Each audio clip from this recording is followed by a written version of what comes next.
എൻ്റെ പല വീഡിയോസിലും ഞാൻ പറഞ്ഞിട്ടുണ്ടായിരുന്നു ഒരു സർപ്രൈസ് ഉണ്ട്, പുറകെ വരുന്നുണ്ടെന്ന്. അപ്പോൾ ഇന്നാണ് ആ പുറകെ വരുന്ന സർപ്രൈസ്. അപ്പോൾ നമ്മുടെ ചേച്ചി, അതായത് എൻ്റെ സിസ്റ്റർ, എൻ്റെ മൂത്ത ആള് ഇന്ന് വർക്ക് റിലേറ്റഡ് ആയിട്ടുള്ള ആവശ്യങ്ങൾക്ക് വേണ്ടി മാൽദീവ്സിലോട്ട് പോവാണ്. അപ്പോൾ ഇപ്പോൾ സമയം ഒരു 2:30 കഴിഞ്ഞിട്ടുണ്ട്. നമുക്കൊരു 3 മണിയൊക്കെ ആകുമ്പോഴേക്കും ഇവിടെ നിന്ന് ഇറങ്ങണം. അവളെ യാത്രയാക്കാനായിട്ട് നമ്മൾ ഓൾ ഫാമിലി മെമ്പേഴ്സ് ഫുള്ള് പോകുന്നുണ്ട്. അവൾ ഒരുപാട് നാൾ വെയിറ്റ് ചെയ്ത് സ്ട്രഗിൾ ചെയ്തതിൻ്റെ ഭാഗമായിട്ടാണ് ഇപ്പം ഇങ്ങനെ ഒരു അവസരം വന്നിട്ട് അവൾ പോകാനായിട്ട് പോകുന്നത്. അപ്പോൾ ഇതിൽ കൂടുതൽ എന്താ പറയേണ്ടത് എനിക്കറിയത്തില്ല. എന്താണെങ്കിലും ഞാൻ ഇതാണ് പറയാൻ വേണ്ടിയിട്ടിരുന്നൊരു സന്തോഷ വാർത്ത. കൂടുതൽ വർണ്ണിക്കാനും വിവരിക്കാനും നല്ല എന്തൊക്കെയോ ഓവറായിട്ട് പറയുന്നത്, അതിന് ഓവർ എക്സൈറ്റ്മെന്റും കാര്യങ്ങളൊക്കെയാണ്. എനിക്കറിയില്ല ഞാൻ എന്തൊക്കെ പറയുന്നതെന്ന്. ഇനി എൻ്റെ ചേച്ചിയോട് 2 വാക്ക് പറഞ്ഞിട്ട് നമുക്ക് വീട്ടിൽ നിന്ന് ഇറങ്ങാം. എൻ്റെ സ്വന്തം ചേച്ചിക്ക് എല്ലാവിധ നന്മയും ഞാൻ നേരുന്നു.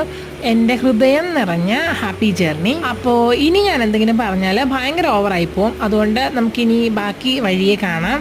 അപ്പോൾ നമുക്ക് റെഡി ആയിട്ട് വരാം. അപ്പം ശരി. പിന്നെ ഞാൻ ഒട്ടും